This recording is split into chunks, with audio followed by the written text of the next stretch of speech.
suddenly, she is very aware.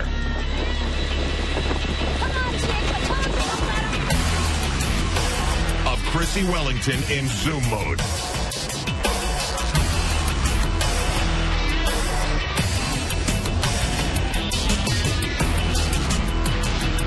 In just under an hour, Wellington has overcome the flat and is back in front.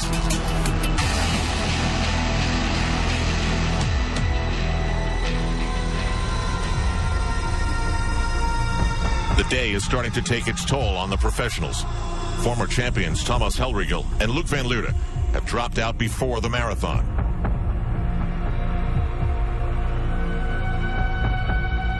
And the list gets longer, as another former champion who can't continue is Chris McCormack.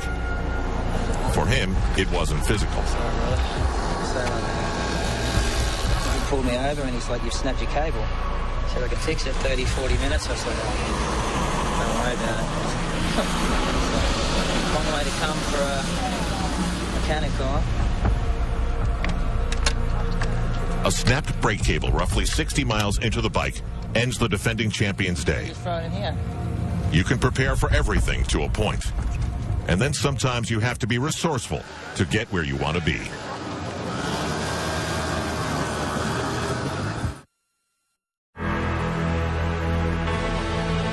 In the Ford Ironman World Championship, everybody needs a plan.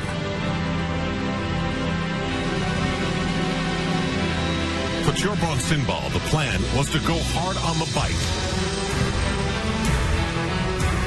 and then hope. Natasha Bodman just had hope because her best shoulder ruined the plan. Chris McCormack hoped to win, but you can't plan for a broken cable. Norman Stadler has everything still intact.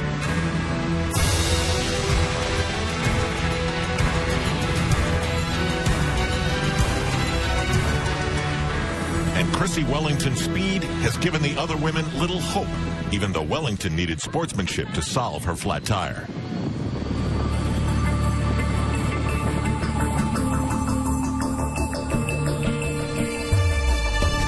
No shock, it's hot in Hawaii. Tjorborn Sindbal still leads the men's marathon, wearing white to battle that heat.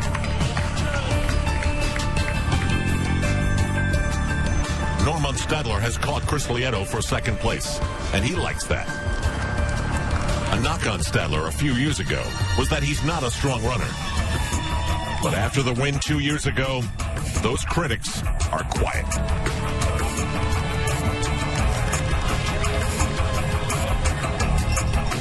More bad news for Lieto. Spain's Enrico Llanos is quickly becoming a player. Llanos has had a good year, and his emergence isn't going unnoticed by Norman Stadler. Chrissy Wellington, like last year, has reached the transition first. That's a confident smile that is not lost on her competition. It's going to be demoralising for the other athletes. If she does get off the bike in first place, it's almost like the other athletes, even the great runners like Kate Major, it's almost like, well, we're racing for second. You smile when people say things like that.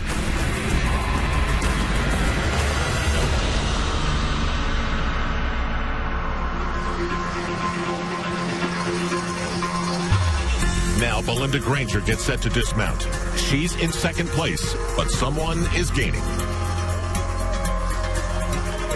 Lurking back there is an Ironman rookie, Yvonne van Vlerken of the Netherlands.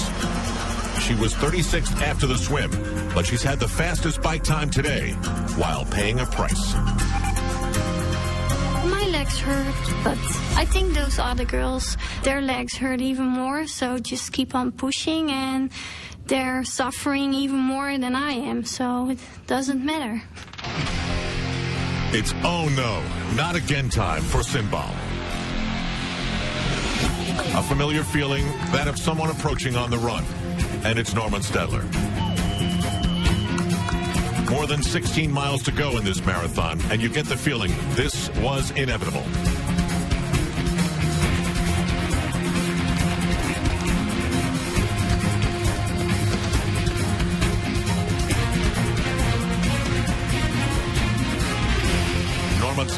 is now the leader.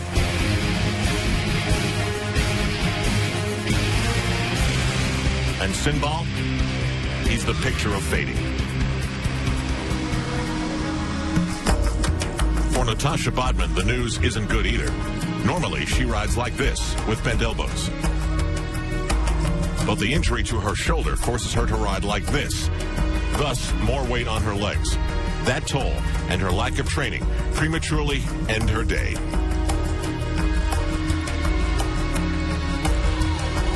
She makes it to the transition, but lasts only 9 miles in the marathon.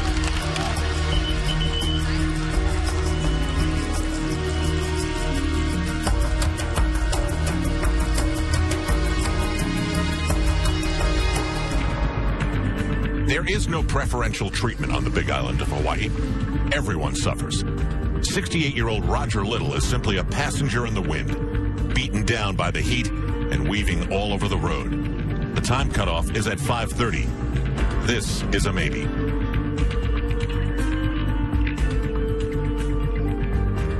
The conditions that are the legend of the race are taking their toll.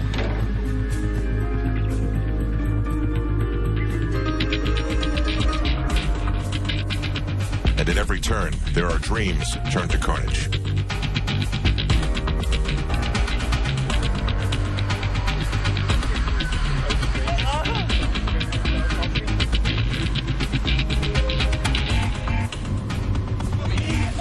Leanda Cave was 8th last year.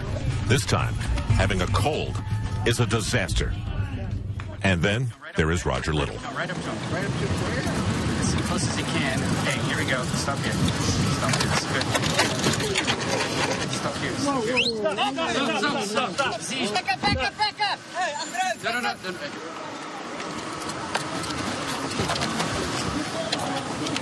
All right. 2 years ago, Norman Stadler won his second Ford Ironman World Championship. Now he's the leader with over 16 miles to go in the marathon. It's a long way, but he's been the hunted before and hung on to win.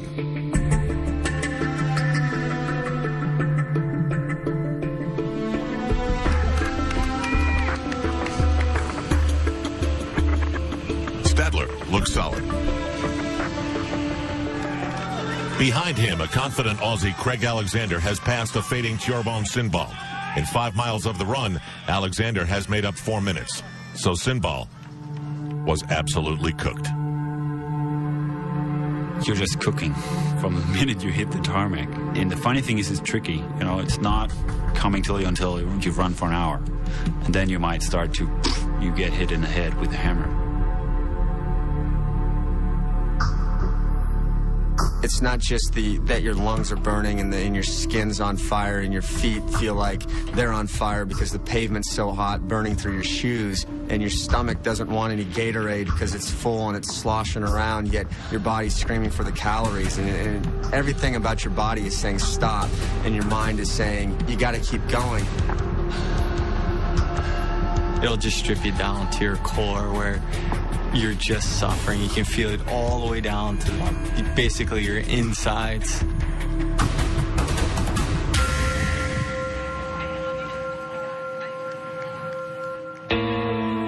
Chris Lieto can relate. The elements are part of why he's scraping the bottom of his soul.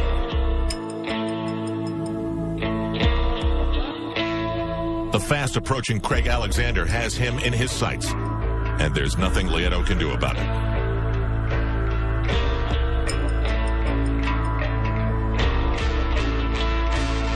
Alexander is moving up, and his legs are strong.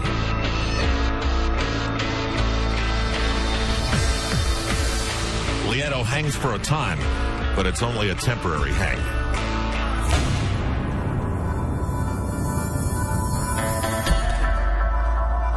Suddenly, Norman Stadler's legs aren't strong. He's cramping, and maybe worse.